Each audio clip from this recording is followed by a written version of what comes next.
Bem-vindos ao programa Aroma de Vida. Este programa tem como propósito fazer exposições bíblicas e nós estamos fazendo a exposição da primeira carta escrita pelo apóstolo Pedro. E eu convido você a ler esta carta e a acompanhar semanalmente as exposições da palavra de Deus. Nós já consideramos neste programa que o autor da primeira carta de Pedro foi o apóstolo Pedro. Pedro foi apóstolo de Jesus Cristo. Isso significa dizer que ele era um representante autorizado de Cristo.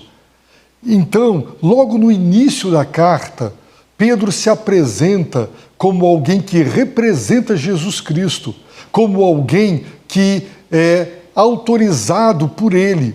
Isso significa que tudo quanto ele escreveu, tudo quanto seus destinatários lerão, tudo quanto os cristãos ao longo dos séculos leem nesta carta, não são as palavras de Pedro, os pensamentos de Pedro, as ideias de Pedro.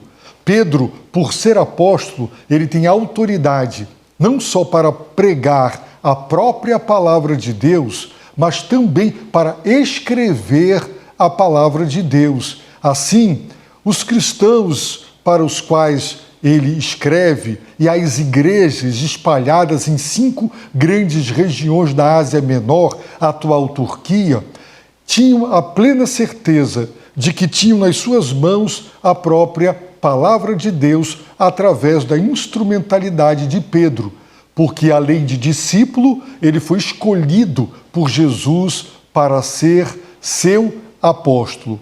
Também já consideramos que Pedro escreveu para os seus destinatários. Quem eram os destinatários? Eram os cristãos, eram os crentes, eram os convertidos, os salvos. E Pedro chama seus destinatários de eleitos. Ninguém pode ser cristão, salvo, convertido ou crente genuíno se não tiver sido eleito. E nós já consideramos que, do ponto de vista humano, as razões para a eleição estão no eleito. No entanto, do ponto de vista bíblico e divino, todas as razões para a eleição, elas não estão no eleito, mas no eleitor. E quem elegeu foi Deus.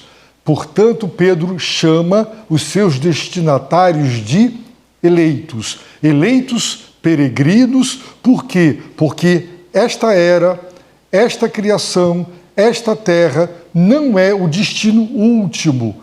O cristão se entende, se percebe como um peregrino, como um estrangeiro, porque ele está caminhando rumo à pátria celestial, ao seu destino último e derradeiro, o céu.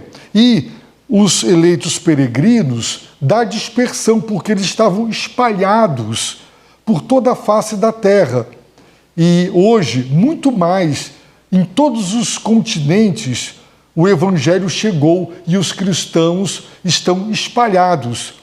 E assim como os judeus desejavam, ansiavam retornar para novamente reunirem-se na terra prometida, há um anseio no coração de cada cristão pela assembleia que será aquela assembleia geral que se reunirá no céu, a igreja, todo o povo de Deus, de todas as nações, todas as etnias, todos os continentes se reunirão no céu para viver no novo céu e na nova terra, adorando e servindo ao Criador. Hoje nós veremos o texto de 1 Pedro, capítulo 1, versículo de número 2. O texto diz: eleitos segundo a presciência de Deus Pai, pela santificação do Espírito, para a obediência e a aspersão do sangue de Jesus Cristo. Graça e paz vos sejam multiplicadas. Para fins didáticos, nós veremos em um slide o que o apóstolo Pedro disse neste precioso verso. Pedro afirma que os cristãos são os eleitos, segundo ou de acordo com a presciência de Deus Pai.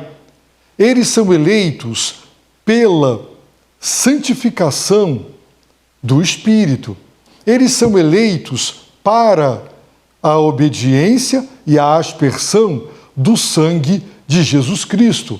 Como esse slide deixa claro, você pode perceber que o apóstolo Pedro fala da obra do Deus Uno e do Deus Triuno. Temos aqui a descrição do papel, da função, da obra de Deus Pai na salvação dos eleitos, da obra de Deus, o Espírito Santo, e da obra do Filho de Deus, nosso Senhor Jesus Cristo. No texto grego, nós temos três preposições traduzidas aqui por segundo, pela e para. Então vejamos, eleitos, os cristãos foram eleitos de acordo com a presciência de Deus Pai. A base da eleição dos cristãos, dos eleitos, é a presciência de Deus Pai. Como esta eleição se deu na vida dos eleitos? Ela se manifestou através da santificação operada pelo Espírito Santo. A obra do Espírito é a santificação dos eleitos. E também os eleitos foram eleitos com este propósito, para a obediência, portanto, para obedecer a Jesus Cristo, e para a aspersão, para serem aspergidos com o sangue que Jesus Cristo derramou na cruz do Calvário. Vamos então considerar, a partir de agora, cada um dos aspectos desta maravilhosa declaração do apóstolo Pedro, que está exatamente no prefácio e nos cumprimentos. Nos 2 primeiros versos, quanta doutrina, quanta teologia, quanto esclarecimento. Eu posso imaginar os cristãos em diversas igrejas espalhadas lendo e sabendo. Pedro está afirmando que nós somos eleitos segundo a presciência de Deus Pai. Nós fomos eleitos pela santificação do Espírito. Nós fomos eleitos para obedecer e para sermos aspergidos pelo sangue do Senhor Jesus Cristo. Que declaração maravilhosa! Vamos considerá-la, a declaração de Pedro, capítulo 1, verso 2, em partes. Em primeiro lugar, Pedro está afirmando que os eleitos foram eleitos segundo ou de acordo com a presciência de Deus Pai. Como devemos compreender a presciência? Esta palavra, ela pode significar apenas um conhecimento prévio, um conhecimento de antemão, um conhecimento antecipado de coisas que ocorrerão no futuro. E só Deus, em virtude do atributo da sua presciência, da sua onisciência, é capaz de saber de tudo e de todas as coisas. Para Deus, em virtude deste atributo de onisciência, não há surpresas, imprevistos, nada pega a Deus de surpresa. Mas nós não podemos compreender a palavra presciência neste texto com este sentido restrito e limitado, como se Deus, ele, em virtude da onisciência, ele soubesse que em determinado tempo você, eu, ouviríamos o Evangelho, e ao ouvir o Evangelho nós nos arrependeríamos e nós depositaríamos fé em Jesus Cristo para a salvação. A presciência não é apenas Deus sabendo como eu agirei e como eu reagirei diante do seu santo evangelho e da sua proclamação, de um modo passivo, como se Deus impotente não pudesse fazer nada ou não quisesse. A palavra presciência o pré-conhecimento, ela significa muito mais. Ela está relacionada ao plano e ao propósito de Deus. Os cristãos são eleitos de acordo com a presciência, o plano de Deus, o propósito de Deus Pai. No texto de Atos 2:23, nós encontramos esta palavra, este mesmo substantivo, nós encontramos. Está escrito lá em Atos 2:23 o seguinte: ele, e Pedro, está pregando no dia de Pentecostes, seu primeiro sermão, e ele diz, ele, referindo-se a Jesus, que foi entregue pelo conselho determinado e pela presciência de Deus. Observem aí, presciência, a mesma palavra. Vós, disse Pedro para os seus ouvintes, o matastes, crucificando-o pelas mãos de ímpios. De fato, nós sabemos que Jesus foi entregue. Ao ler os evangelhos, nós veremos que Judas entregou Jesus aos soldados enviados pelas autoridades judaicas. Esses soldados o prenderam e o levaram e o entregaram às autoridades judaicas, ao Sinédrio. O Sinédrio, depois de julgá-lo e condená-lo, o entregou a Pilatos, o governador romano. E Pilatos, depois de julgá-lo e condená-lo, o entregou aos soldados romanos para que o crucificassem. Será que foi ali que Jesus foi entregue? É isso que Pedro está dizendo neste texto? Ele que foi entregue pelo conselho determinado e pela presciência de Deus? Com certeza não. Jesus foi entregue. Deus não poupou o seu próprio filho, diz Paulo, antes o entregou. Quando essa entrega se deu? Ela se deu na eternidade. Na eternidade, o Pai entregou o Filho para que ele viesse ao mundo, morresse na cruz e derramasse o seu sangue. Portanto, quando os homens o mataram, quando os homens o crucificaram pelas mãos de ímpios, eles fizeram aquilo que Deus não só previu, mas Deus quis que fosse assim. Fazia parte do plano, do propósito de Deus, que Jesus fosse entregue, tanto por ele quanto pelos homens. Então o que aconteceu ali não foi Deus, de uma forma impotente, vendo o que os homens fizeram com o seu filho. Fizeram o que Deus quis que fosse feito, para que pudesse haver salvação. Isso ficará mais claro ao considerar ainda o capítulo 1 de 1 Pedro, versículo de número 20. Nesse texto, nós temos o verbo. Pedro diz que o sangue de Jesus, no versículo 19, ele diz, segundo o texto bíblico, mas fostes resgatados pelo precioso sangue, como de um cordeiro sem defeito e sem mácula e sem mancha, o sangue de Cristo. Então, ele diz, conhecido já antes da fundação do mundo. Observem, é a mesma palavra, só que não é o substantivo de 1 Pedro 1:2, mas é o verbo. Então, Jesus foi pré-conhecido, o sangue dele foi pré-conhecido já antes da fundação do mundo. Quando você começa a construir, você lança os alicerces, a fundação, e sobre ela você constrói tudo. Antes de Deus lançar os fundamentos do universo, antes de Deus criar este magnífico universo, diz o apóstolo Pedro, o sangue de Jesus Cristo, a sua morte na cruz do Calvário, ela já era conhecida por Deus. Este sangue foi conhecido, foi pré-conhecido. Isso significa que não foi naquele momento que Deus previu que seu filho teria o seu sangue derramado.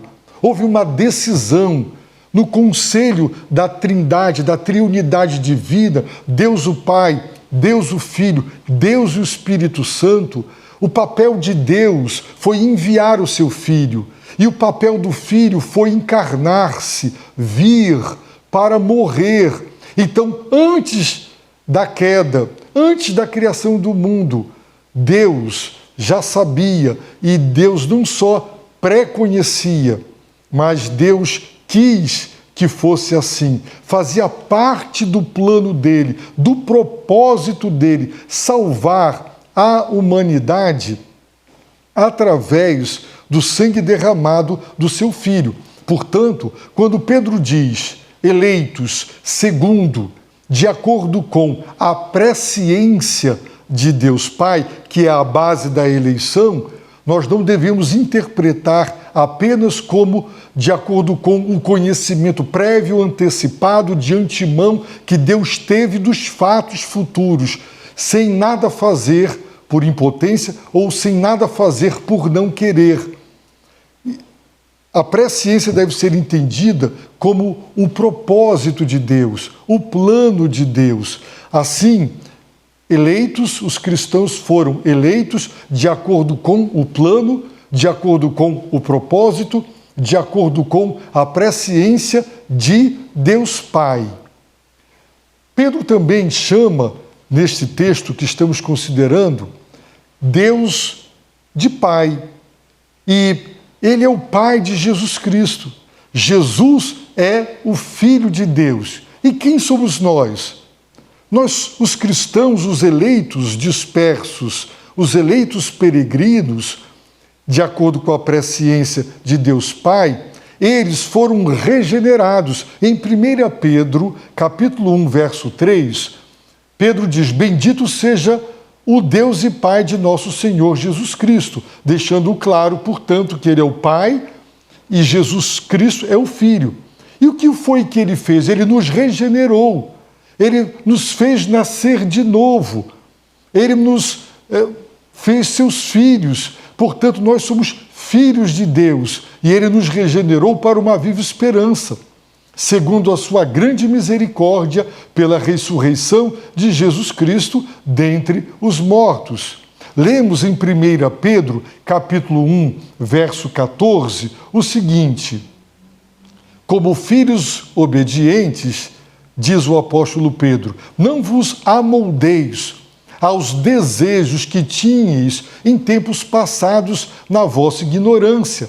Pedro se dirige aos eleitos, agora chamando-os de filhos obedientes.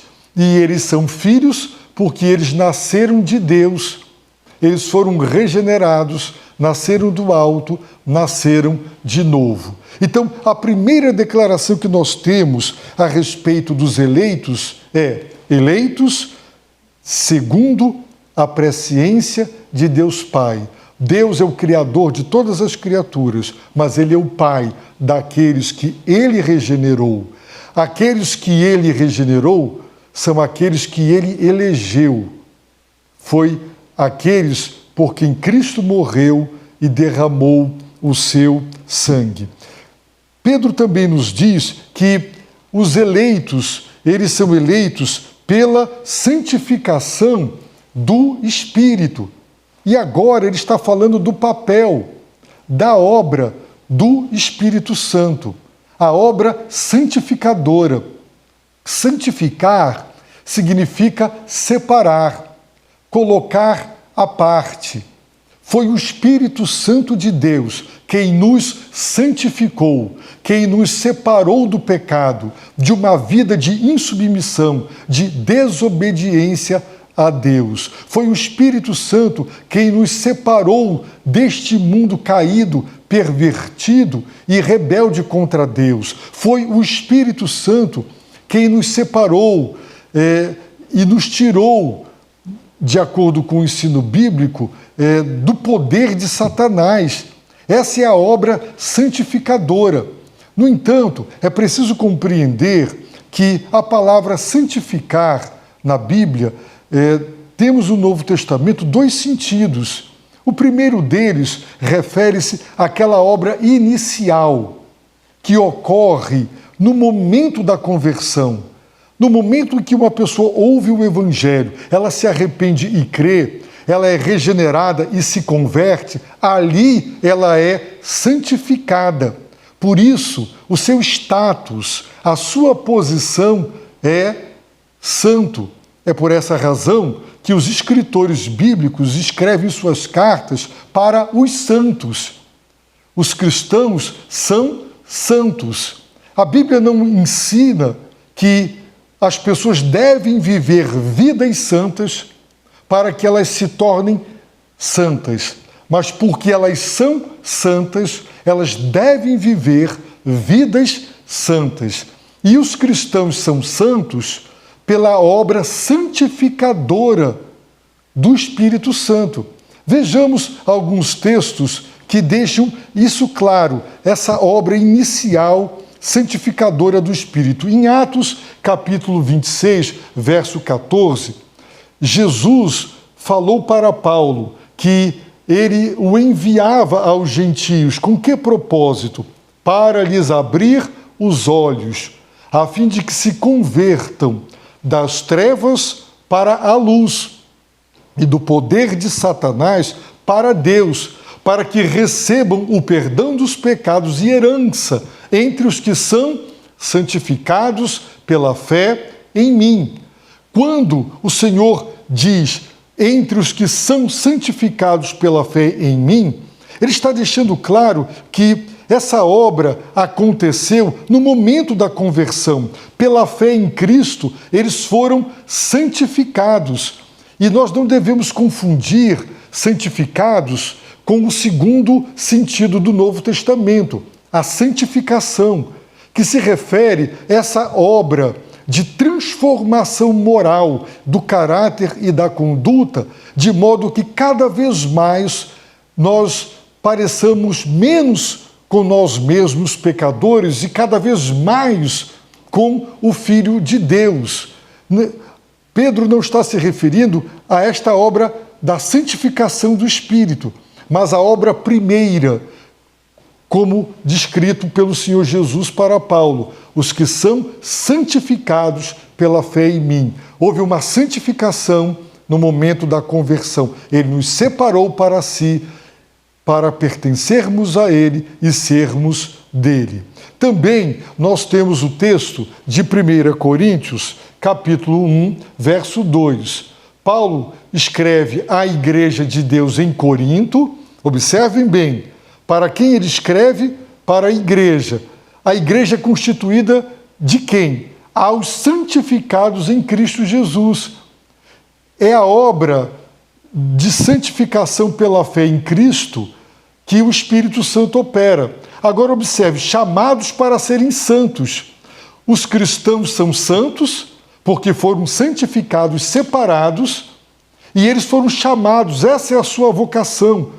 Foi com esse propósito que foram santificados, para serem santos. E aí, nessa segunda frase, Paulo está se referindo a essa obra progressiva de santificação operada pelo Espírito Santo, com todos os que em todo lugar invocam o nome de nosso Senhor Jesus Cristo, Senhor deles e nosso.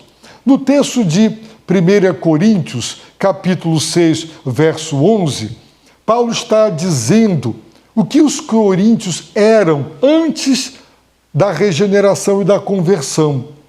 Alguns de vós éreis assim, mas fostes lavados, mas fostes santificados, mas fostes justificados em nome do Senhor Jesus Cristo e no Espírito do nosso Deus. Então, lavados, santificados, justificados. Tudo isso aconteceu naquele primeiro momento, quando ocorreu a pregação do Evangelho, houve a regeneração, o novo nascimento e a conversão, o arrependimento e a fé. Naquele momento, os cristãos foram lavados, santificados e justificados. O texto de Hebreus, capítulo 13, versículo de número 12, também nos ajuda a compreender. Ele diz, por isso, para santificar o povo por meio do seu sangue, Jesus também sofreu fora da porta da cidade. Então, Jesus sofreu, foi crucificado, derramou o seu sangue. Com que propósito? Para santificar o povo, para separar aqueles que se arrependem e creem, os que se convertem, para santificar o povo por meio do seu sangue. Ele nos santificou pelo sangue, mas essa é a obra do Espírito Santo. Em terceiro lugar, o texto de 1 Pedro, capítulo 1, verso de número 2, diz que fomos eleitos para a obediência e a aspersão do sangue de Jesus Cristo. É muito interessante, porque nós não temos nas Escrituras, quando se fala da eleição e dos eleitos, explicações do porquê. Mas nós temos, sim, sempre explicações do para quê. Por que Deus elegeu os cristãos? As razões estão todas nele, o eleitor. Não estão no eleito. Portanto, o porquê não é explicado. O para quê, sim. Com que propósito Deus elegeu? Deus elegeu os cristãos são eleitos para a obediência e para a aspersão do sangue de Jesus Cristo. E isso nos faz lembrar exatamente o que aconteceu quando Deus, depois de libertar o seu povo do cativeiro no Egito, no Monte Sinai, Deus faz uma aliança, um pacto com aquele povo, transformando aquele bando de fugitivos, ex-escravos, em uma nação. Ali nasce o povo de Israel. Ali houve um pacto. A Bíblia diz em Êxodo, capítulo 24, versos de 6 a 8, o seguinte: Moisés pegou metade do sangue e colocou em bacias, aspergindo a outra metade sobre o altar. Também tomou o livro da aliança, os 10 mandamentos, e o leu diante do povo, que então disse: faremos em obediência tudo o que o Senhor falou. Observem aí, faremos em obediência. Eles não iriam obedecer para que Deus os tirasse do Egito, mas porque Deus os tirou do Egito, os salvou, os libertou, agora Deus entra numa relação pactual com o seu povo. E eles leram as exigências morais e espirituais de Deus, porque era um pacto bilateral. E Moisés leu o livro da aliança. E agora o povo vai assumir o compromisso moral e ético de cumprir a sua parte naquela aliança. Por isso o povo disse: faremos em obediência tudo o que o Senhor falou. Então Moisés pegou o sangue e o aspergiu sobre o povo, dizendo: este é o sangue da aliança que o Senhor fez convosco a respeito de todas estas coisas.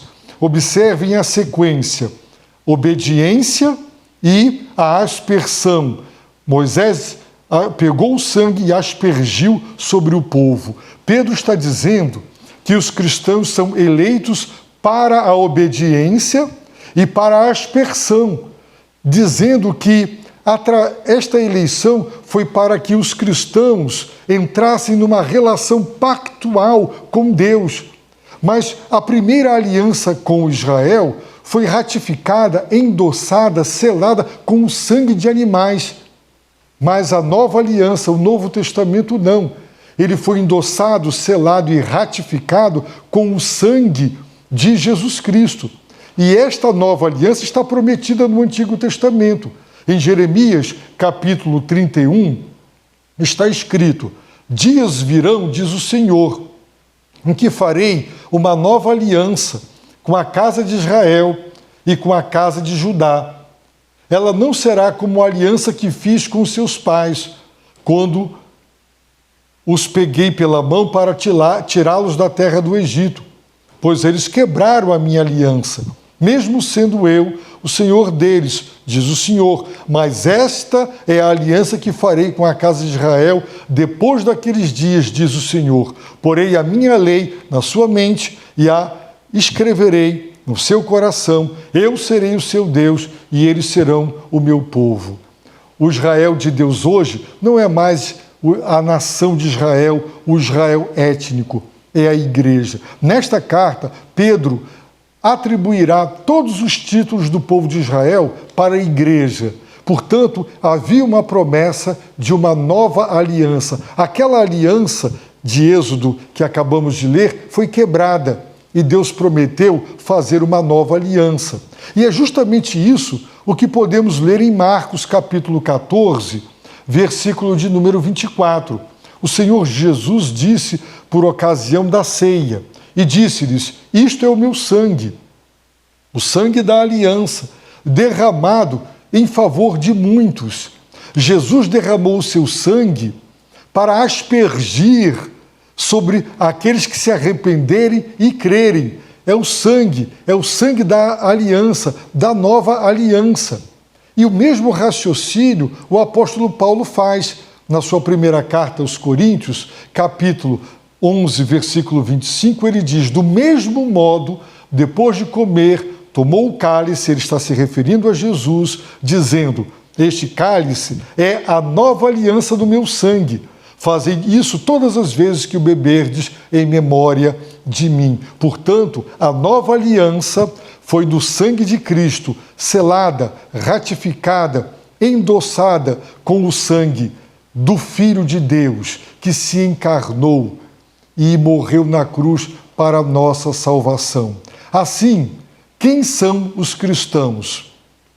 Os cristãos são os eleitos, peregrinos da dispersão, eleitos segundo a presciência de Deus Pai, a base da eleição, eleitos pela santificação do Espírito, o modo como a eleição eterna se deu na vida de cada cristão. Eleitos com que propósito? Para obedecerem a Jesus Cristo quando ouvirem o Evangelho. A palavra do Senhor, arrependa-se e creia no Evangelho, para obedecer esta ordem primeira e para viver uma vida de obediência a Jesus Cristo. Fomos eleitos para obedecer. A eleição não é para acomodação, não é para que a pessoa diga: eu sou eleito, então eu posso fazer o que eu quiser. A eleição não é para pecar, mas para obedecer e para ser perdoado, purificado, lavado com o sangue do Senhor Jesus Cristo. Que extraordinária carta é a primeira carta do apóstolo Pedro. Nós acabamos de considerar o prefácio e os cumprimentos, porque Pedro diz: graça e paz vos sejam multiplicados. Muito mais do que um desejo, o verbo tem a força de uma oração, de um desejo diante de Deus, que é uma oração. Ele deseja que a graça, a maravilhosa graça, a eleição é pela graça, não é pelo mérito, porque as razões estão no eleitor, não no eleito. E paz, que é o produto do sangue de Cristo, que desvia de nós a ira de Deus. É a paz também do sentido da paz que excede todo o entendimento. Pedro deseja que tanto a graça quanto a paz de Deus, elas sejam multiplicadas na vida dos eleitos, dos seus destinatários originais e de cada cristão em qualquer parte e época da história da fé. Assim, nós aprendemos que Pedro é o escritor, os eleitos são os destinatários e nós cristãos somos os eleitos, e o apóstolo Pedro tem uma palavra divina para os eleitos, para cada um de nós. Acompanhe essa exposição para que você aprenda verso por verso a preciosa revelação de Deus através da autoridade apostólica de Pedro. Que Deus te abençoe rica e abundantemente.